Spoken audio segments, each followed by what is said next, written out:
Hello, this is Naomi with Sword and Steel, and today we're going to enjoy the White Dwarf, October 2019.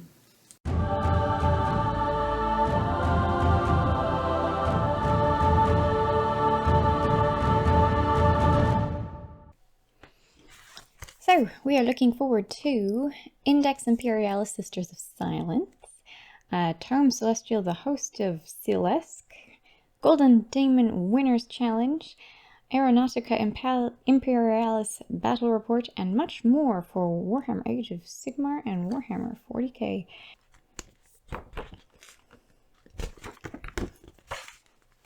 Look at that. Wow. The Daemonettes. I don't know. The Daemonette faces always remind me of vampires from Buffy the Vampire Slayer. Anyone else get that? Just me? I'm just wondering.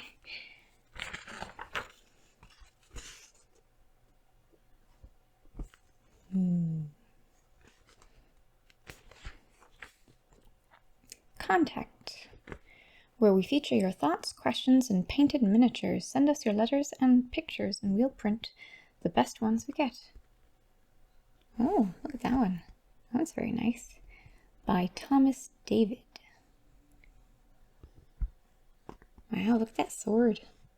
By Alberto Lana. Look at that. Wow. Very oozy. Nice rust effect. By Scott Ferguson. Ah, some dwarves. So, Dwarden. Wow, look at that one.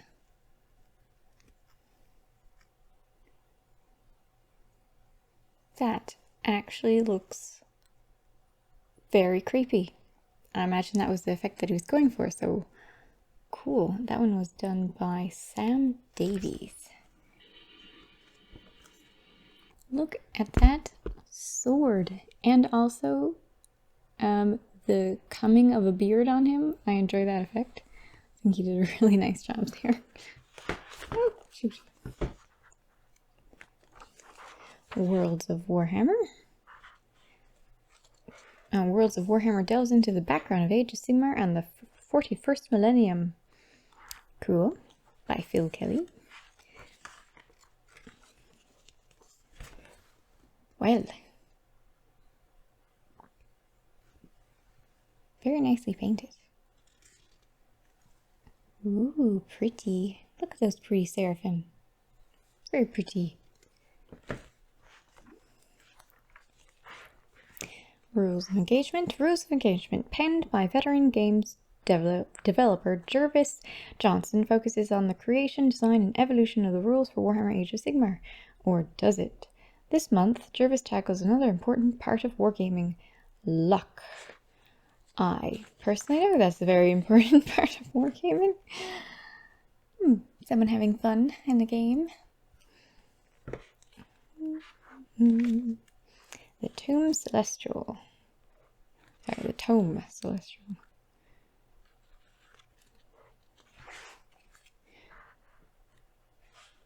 Look at all those demons. That's an impressive model. I have not seen that model very often at all. Ooh. Okay, so the Host of Celestion Battle Traits. A Celestion Host is a new host of Slaanesh, which can be used by any player that is using a Slaanesh army chosen from the Battletome Head Knights of Slaanesh. If you decide to do so after you've chosen the Slaanesh allegiance for your army, you can choose for your army to be a Celestion Host instead of an Invader's Host or a Pretender's Host or a Godseeker's Host. All units in your army gain the Celestion keyword and benefit from the following battle traits as well as the allegiance abilities they have for being a Slaanesh army. So, what do we got? Common purpose. These are for Celestion host units only. At the start of the battle, if the number of mortal units in a Celestion host army is equal to the number of daemon units, you receive D3 extra command points if the total number of units in the army is more than 12 and the number of mortal units in a Celestion Host army is exactly equal to the number of daemon units. You receive D6 extra command points instead of D3 extra points. Celesc counts as 2 units, 1 mortal and 1 daemon for the purposes of this rule. Deadly Symbiosis. When you receive depravity points because a friendly Slaanesh hero has inflicted a wound or mortal wound, or has suffered a wound or mortal wound, you receive 2 depravity points instead of 1 if that Slaanesh hero is within 12 inches of Celesc. Celestion Host. A Celestion Host can include only the following War Scroll battalions. Okay. The Vengeful Alliance, Epicurean Revelers, Seeker Cavalcade, Devout Supplicants, Vengeful Throng, and Demon Steele Contingent. The Vengeful Alliance, Devout Supplicants, Vengeful Throng, and Demon Steele Contingent War Scroll battalions can only be used in an army that is Celestion Host. Got it. And that's how much those War Scrolls cost. 100 points to up to 160 points. And then, let's see. The Vengeful Alliance battalion needs Celesc himself, 0 to 5 Chaos Slaanesh heroes, 1 to 2 Devout Supplicants, and a Vengeful Throng War Scroll battalions in any combination. Okay, so this one's a larger one. Very large one. 1 to 2 Seeker Cavalcade War Scroll battalions, 0 to 2 Epicurean Revelers War Scroll battalions, and 0 to 2 Demon Steele Contingents War Scroll battalions. And so it's for very big games. All mortal units in this battalion count as having a bravery characteristic of 10 alongside Celesc as part of your army and on... characteristic of 10 as long as Celesc is part of your army and on the battlefield. In addition, at the start of your hero phase, you receive 1 command point if Celesc is part of your army and on the battlefield. So the smaller War Scroll battalions are Devout Supplicants. A Devout Supplicant battalion consists of the following units: 1 Mortal Slaanesh hero, 2 to 6 Chaos Chosen, Chaos Warriors, or Chaos Marauder units in any combination, 0 to 2 Chaos Spawn units, 1 to 2 Chaos War Shrine units. And all of the units in this battalion must have the Slaanesh keyword. And they gain the ability when you use Favor of the Ruinous Powers ability for a War Shrine from this battalion. The pair is answered on a 2+ instead of a 3+. Vengeful Throng requires 1 Mortal Slaanesh hero with a mount or that can fly, 2 to 6 Chaos Knights or a Chaos Marauder Horseman units in any combination, 0 to 4 Chaos Chariots or Chaos Core Beast Chariots units in any combination, and of course they all have to be Slaanesh. Once per battle at the start of your charge phase, you can say that this battalion will make a headlong charge. If you do so, in that charge phase, you can attempt to charge with a unit from this battalion if it is within 18 inches of the enemy instead of 12 inches. And you can roll 3d6 instead of 2d6 when making charge rolls for units from this battalion. In addition, after each unit from this battalion makes a headlong charge move, pick 1 enemy unit within 1 inch of that charging unit and roll a dice. On a 5+, that enemy unit suffers D3 mortal wounds, ouch, at the end of the charge phase. Nice. Alright, the Demon Steele Contingent battalion requires only 1 to 3 Soul Grinder units. Cool.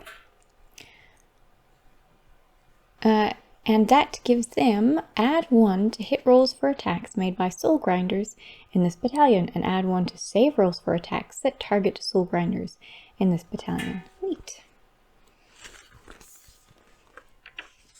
Painting Celesc. Let's see, Duality of Vengeance, looks like it's some fiction. Realm of Heavens. Ooh.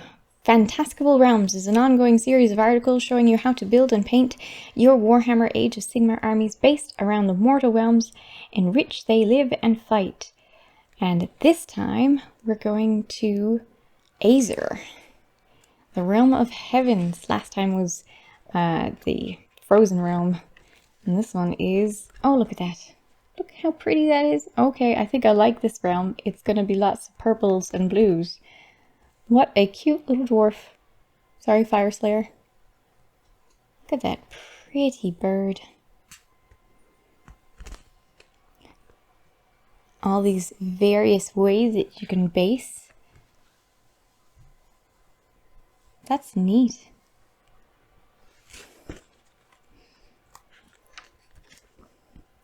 Wow, that is an impressive model. Nice paint job.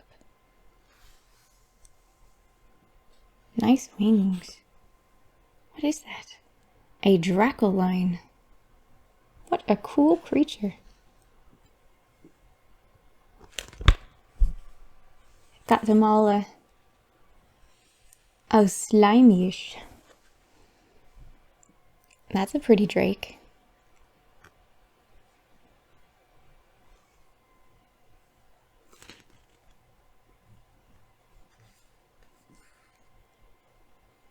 I don't know why, but that guy reminds me of Spock. Just move his figures a little bit, it's perfect. Anyway, that is a very cute little drake. Ooh.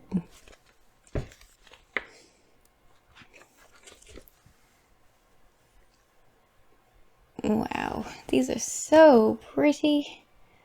Look at that.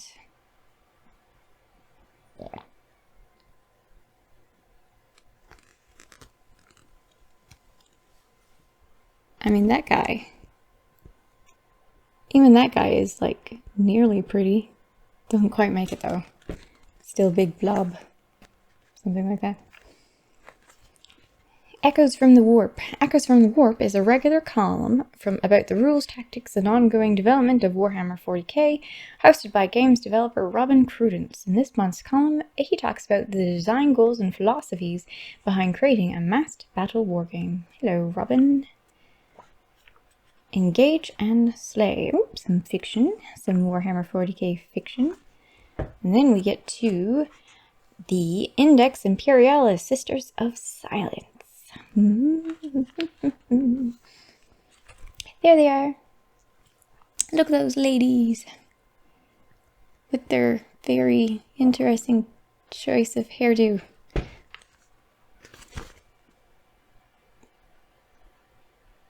A top knot. Okay. Some stuff. And exclusive rules for Sisters of Silence army list. All right. So, look, Null Maidens. If you have an Imperium Warlord, excluding a Fallen Warlord, you can include this unit in a Vanguard detachment. If you do so, that detachment's HQ requirements are changed to 0 to 2, and its command benefits are changed to none. Look at that, they are all null maidens, so you can have one of these guys in your Imperium group. Isn't that nice? Let's see. The following abilities are common to many Sisters of Silence units. Oh, sorry. The following section contains all of the datasheets that you will need in order to fight your battles with your Sisters of Silence miniatures. Each data sheet includes the characteristics profiles of the unit it describes, as well as any war gear and abilities it may have. Some abilities are common to several Sisters of Silence units. These are described below and referenced on the datasheets. So, Witch Hunters. When resolving an attack made with a melee weapon by a model in this unit against a Psyker unit, you can reroll the wound roll. Psychic Abomination. This unit cannot be targeted by or affected by psychic powers. Ooh. When a psychic test or a deny the witch test is taken for an enemy model, subtract 1 from the total for each unit from your army with this ability within 18 inches of that model to a maximum of -4. Fun.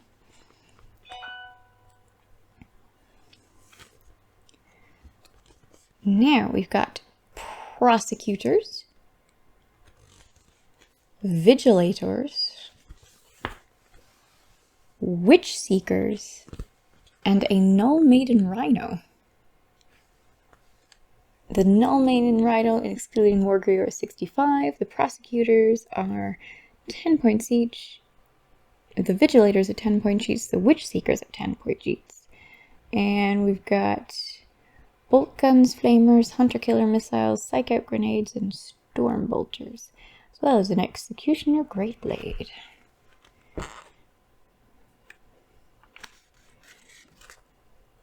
Painting Sisters of Silence. Oh my goodness. I do enjoy female miniatures, but boy do I not enjoy their hair. Look at that hair. What girl is gonna choose that? Just I'm going on and going on. It's not like I wouldn't play them, but I'm very sad about the hair. That's really nicely done. Look at how pretty that red is.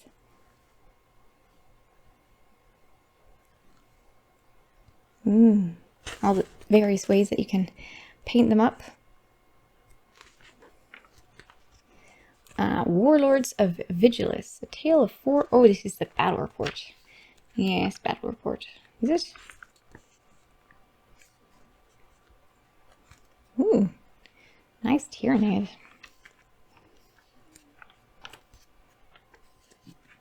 Oh, thought it was the battle report.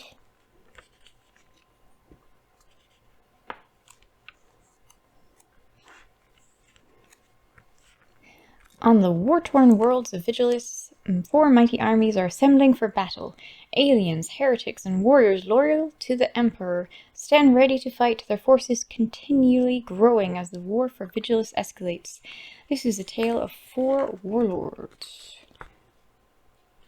So I guess it's just chatting about these 4 guys and their armies. Slime.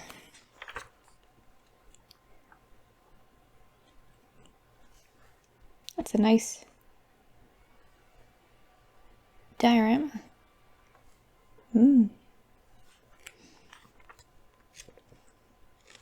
Alright, Vanguard Reinforcements. Deep behind enemy lines, kill teams are often sent on covert missions of intelligence gathering, sabotage, and assassination. Often outnumbered by their foes, the prospect of reinforcements is always gladly received, and this month there are quite a few of them. So in Adeptus Astartes, you can now use reserves. The data sheets included in this section replace those in previous publications and have been updated with any additional equipment or options available to these units. We have also included the rules for reserves in Kill Team, which several units available to the Adeptus Astartes can make use of. So new rules for Kill Team. And yeah, let's have a look. The rules found here can be used in any game of Kill Team, with the exception of missions that use the ultra-close confines rules. Setting up in reserve. During deployment, instead of setting up a model on the battlefield as described by the mission, you can set up that model in reserve. You could do this with up to half of the models in your Kill Team, but if you are using a Battleforge Kill Team, the total points cost of any models you set up in reserve can be no greater than half of your Kill Team's force. Setting up from reserve. A model that is set up in reserve can be set up on the battlefield at the end of any movement phase. At the end of the phase, if a player has any models in reserve, they can decide to set up one or more of them on the battlefield. If more than one player has any models in reserves, the player take it in turn to set up all the models they wish to, including using any reserve tactics they wish to use as described below, in the order determined in the initiative phase. Players do not set up any models from reserve if they do not wish to, but if any models are still in reserve at the end of the 3rd battle round, they are considered to be out of action. When a model is set up from reserve, it must be set up on the battlefield more than 5 inches from any enemy models and within 1 inch of the edge of the battlefield. It must also be wholly within your deployment zone where the mission provides a deployment zone. Note that restrictions described in Reinforcements in the Kill Team Core Manual apply to models set up in this way.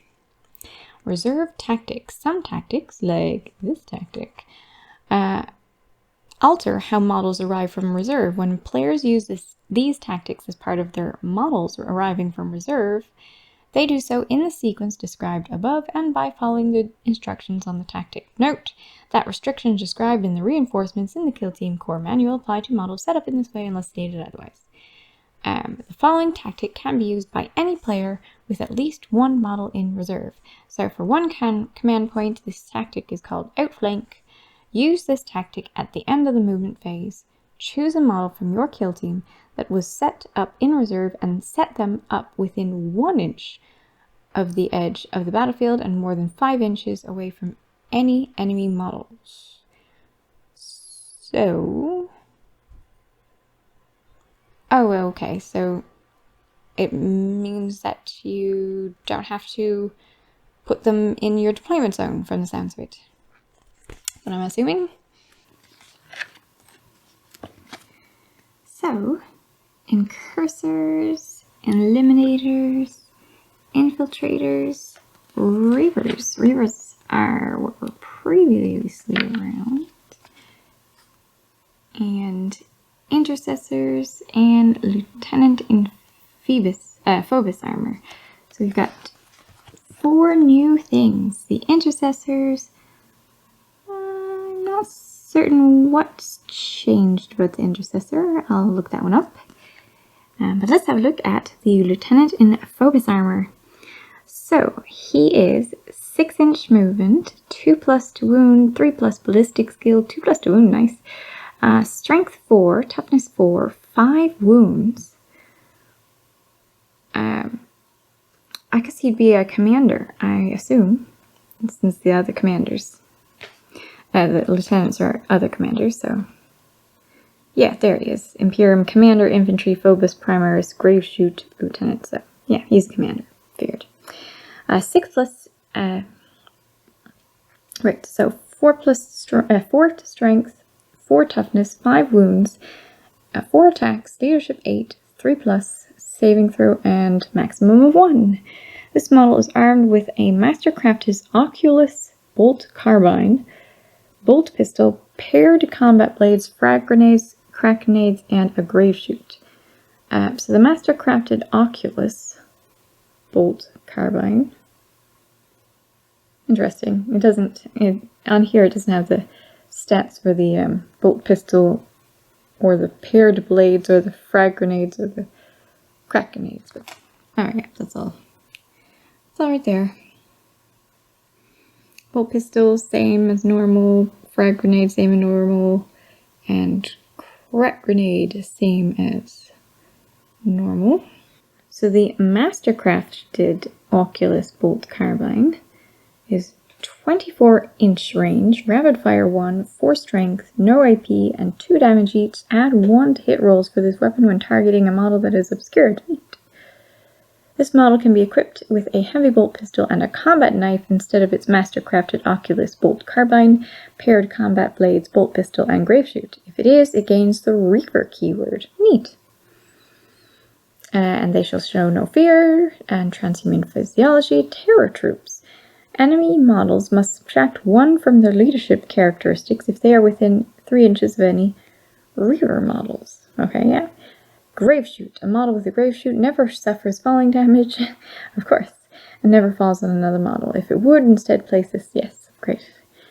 And its specialists are ferocity, fortitude, leadership, logistics, melee, shooting, stealth, strategic, and strength.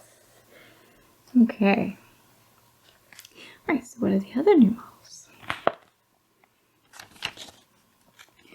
And I don't think the Reaver changed any, but I'll look that up to be sure. Alright, so an Infiltrator.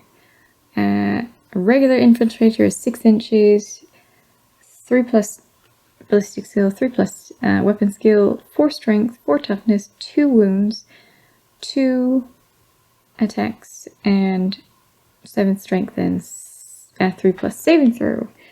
And the Infiltrator Helix Adept is 6 inches, 3+, okay, all the same stats as the Infiltrator normal, except for you can only have one of the Helix Adept, and for the Infiltrator Sergeant, All the stats are the same except for he gains an attack and he has an 8 leadership instead of 1. This model is armed with a marksman bolt carbine, bolt pistol, frag grenades, and crack grenades. 1 infiltrator in your kill team can be the infiltrator helix adept, and 1 infiltrator in your kill team can be the infiltrator sergeant. 1 infiltrator in your kill team can be equipped with an infiltrator comms array, which is add 1 to the leadership characteristic of models within 6 inches of any friendly models equipped with an infiltrator comms array. They have, and they shall show no fear, they have transhuman physiology, they have concealed position. When you set this model up during deployment, it can be set up anywhere on the battlefield that is more than 9 inches from any enemy deployment zone. And they have the Omni Scrambler. Enemy models that are set up on the battlefield from reserve cannot be set up within 7 inches of this model. Neat. So they are, the sergeant can be the leader, the helix adept can be a medic, the infiltrator with the infiltrator comms array only can be the comms, and they can be demolition, scout, or veterans. And the incursor. Incursors, 6 inches movement, 3+ weapon skill, 3+ ballistic skill, 4 strength, 4 toughness, 2 wounds, 2, so same as the basic Primaris Space Marine. And then the Incursor Sergeant has an additional attack and a leadership of 8 as normal. This model is armed with an Oculus bolt carbine, bolt pistol, paired combat blades, frag grenades, crack grenades, and 1 Incursor can be the Incursor Sergeant. Also, 1 Incursor in your kill team may take a Haywire Mine. And the Haywire Mine does, if in your turn in the movement phase, a model from your kill team with a Haywire Mine that has not been primed can prime it. If they do, at any point during that model's move, place the primed Haywire Mine within 1 inch of it and more than 3 inches away from any enemy models. If an enemy model moves within 2 inches of that primed Haywire Mine, roll 1d6 on a 4+. Each model within 2 inches of the primed Haywire Mine suffer 1 mortal wound. That primed Haywire Mine is then removed from play. The primed Haywire Mine is represented by the primed Haywire Mine model, but does not count as a model for any rules purposes. Okay, and the leader is the sergeant only can be the leader, and they can be comms, demolition, scout, and veteran. And the Eliminators. The Eliminators have the same stats as the other ones had, except the Eliminator Sergeant is the same as the other ones. He has 3 attacks and a leadership of 8 instead of 2 and 7. This model is armed with a bolt sniper rifle, bolt pistol, frag grenades, and crack grenades. 1 Eliminator in your team can be the Eliminator Sergeant. An Eliminator may replace their bolt sniper rifle with a las fusel. An Eliminator Sergeant may replace their bolt sniper. An Eliminator Sergeant may replace their bolt sniper rifle with a last fusel or instigator bolt carbine. And they shall show no fear, transhuman physiology, camo cloak. When an opponent makes a hit roll for a shooting attack that targets this model, and this model is obscured, that hit roll suffers an additional -1 modifier. Cute. And concealed position as well. So leadership for the sergeant only. They're specialists, or they could be comms, scout, sniper, and veteran. Neat. And yeah, I don't think the Reaver or the Intercessors have changed any, but I'll just double check that. And is there any really neat ones in here? The Instigator Bolt Carbine, if you're interested, was 24 inches, assault 1, 4, strength -1, AP, and 2 damage. Paired Combat Blades is just user strength, AP no AP, and 1 damage when resolving an attack made with this weapon, and an unmodified hit roll of 6 scores and 1 additional hit. Cool. Now, big decision. Do I want to change my Intercessors into some other group? And yeah, I just used Intercessors for kill team. Very straightforward. Highest intercessors. Must contemplate. Alright. Battlefield modifications. Ooh, it's advice about how to convert your models into your own thing. Neat.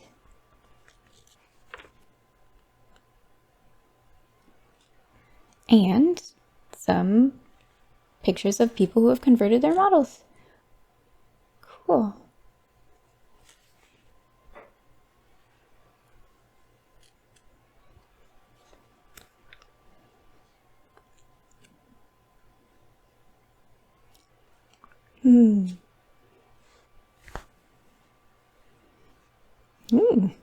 Nice purple flowers. Glory points for Warhammer Beast's Grave.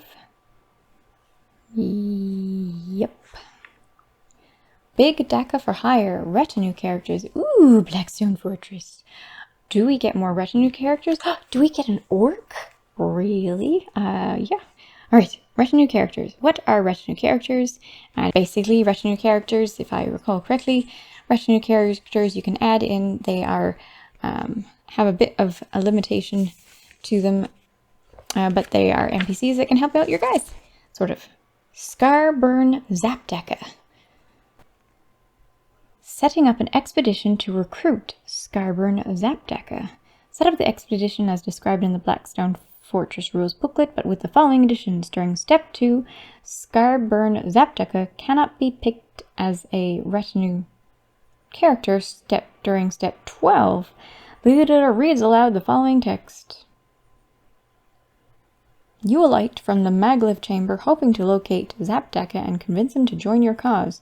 You hear the concussive sound of heavy firepower echoing from a nearby chamber and push towards the Flashkit's location. I guess I won't announce anything else.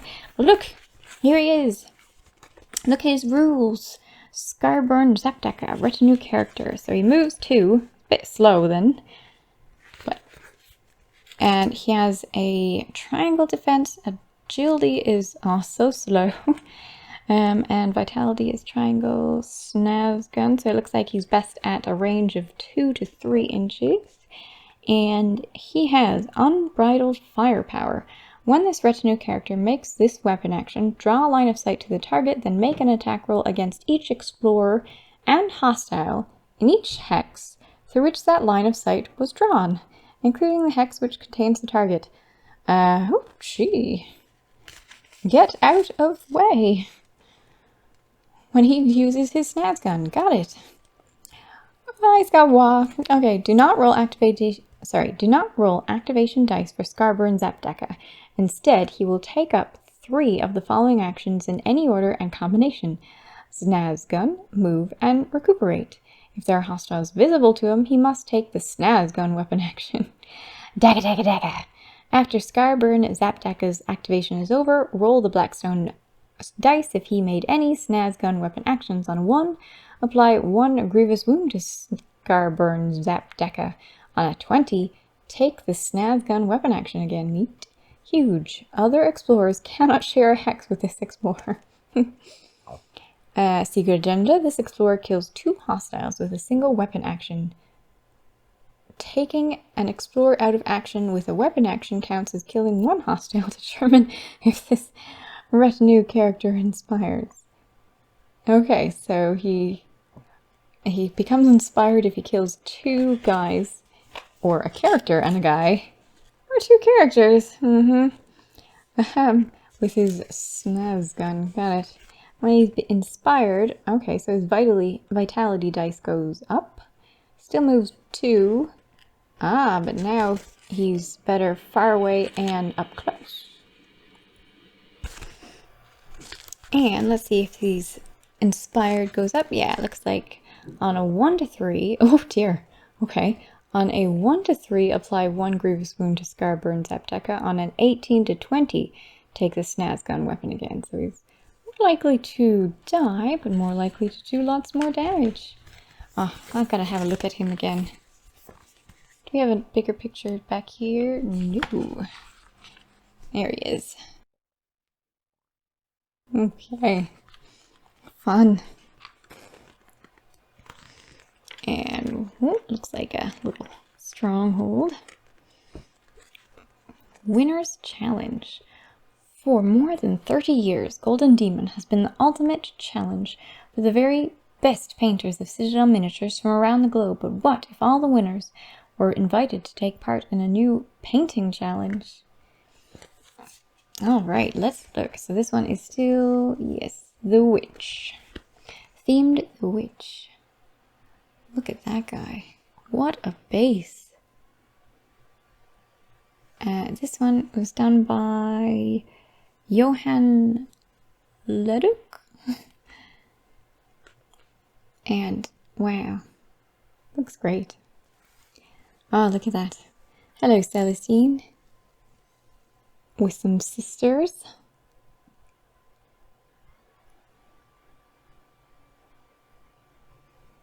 Wow, nice fire.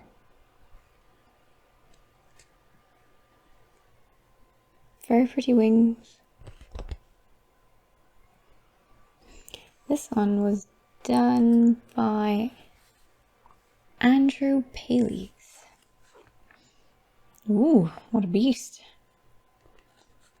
Done by Matt Wingrove. Wow. That looks like he's about to execute him. Is he? Resignation. I'm assuming that is what's going to happen. Christopher Johnson. Nice. Oh my gosh, that's ghastly.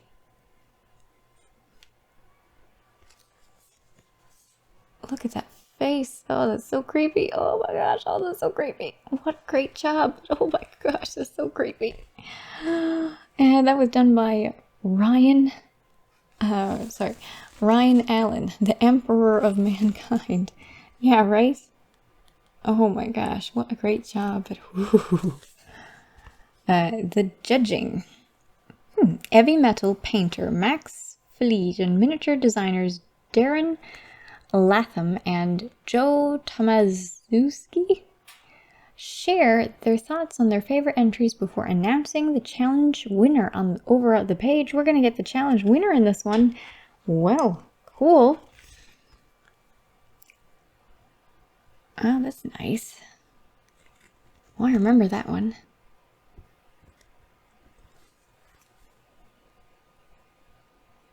Wow. Oh, I remember that one too. That's pretty cool. Blackstone Fortress reference. Alright, ready for the winner? Should I reveal it? Maybe I shouldn't.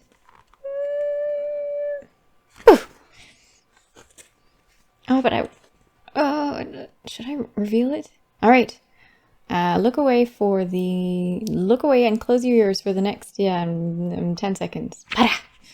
The winner! Angelo DiCello.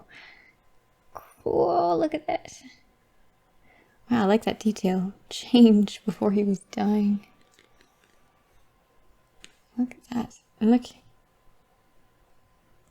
Electrocuting someone off the building.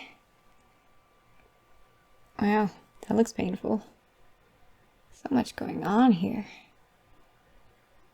And it all fit on the base. Neat. Oh my gosh, is that's the intestines coming down? Well then.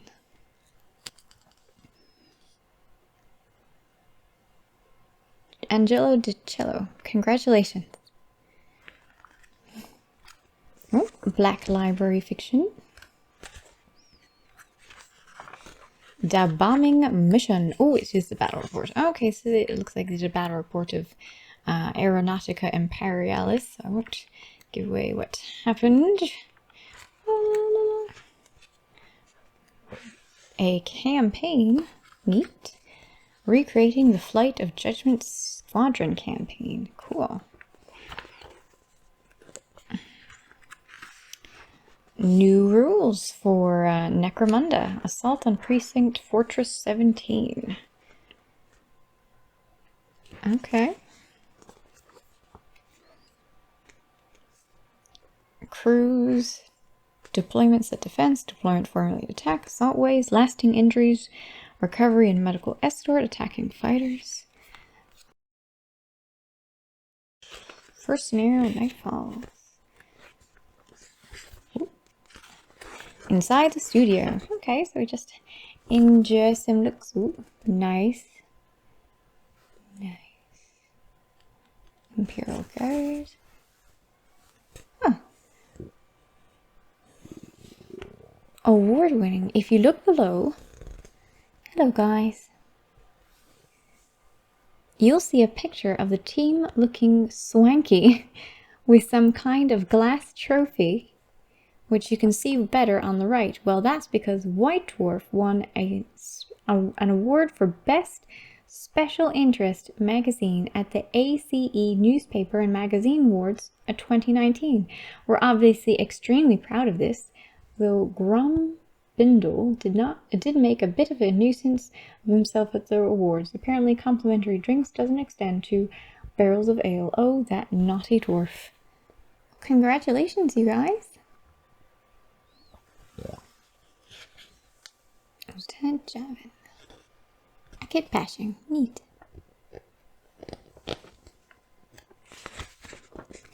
Gaming in the bunker. I enjoy your expression. Dan's luck doesn't last. I see that, Dan. Neat buildings.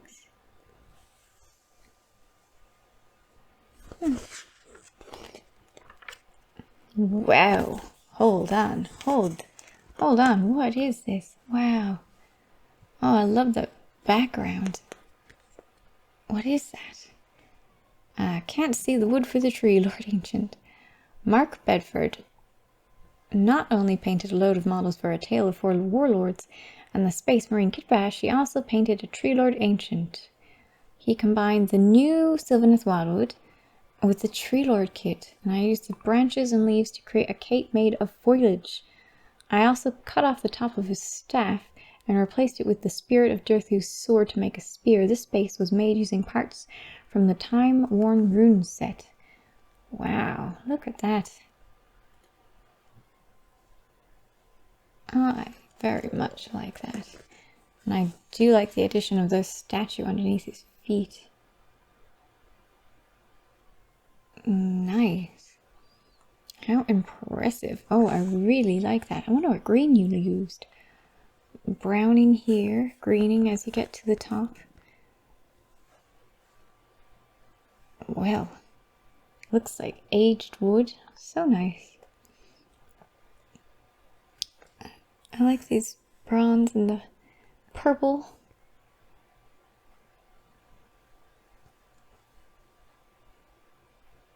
Wow.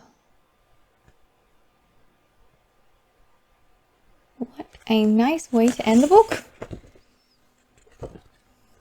Beware the Inquisition next month. Oh, that's such a nice. Here we are.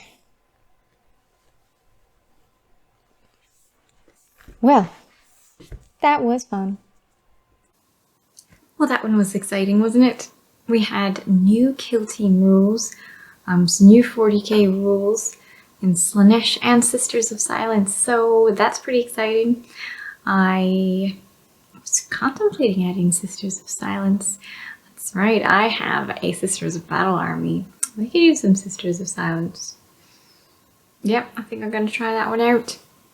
Well, I have a Sisters of Battle army that has a long way to go in the way of painting. So it's probably not going to be the first army that I play with, but it's oncoming.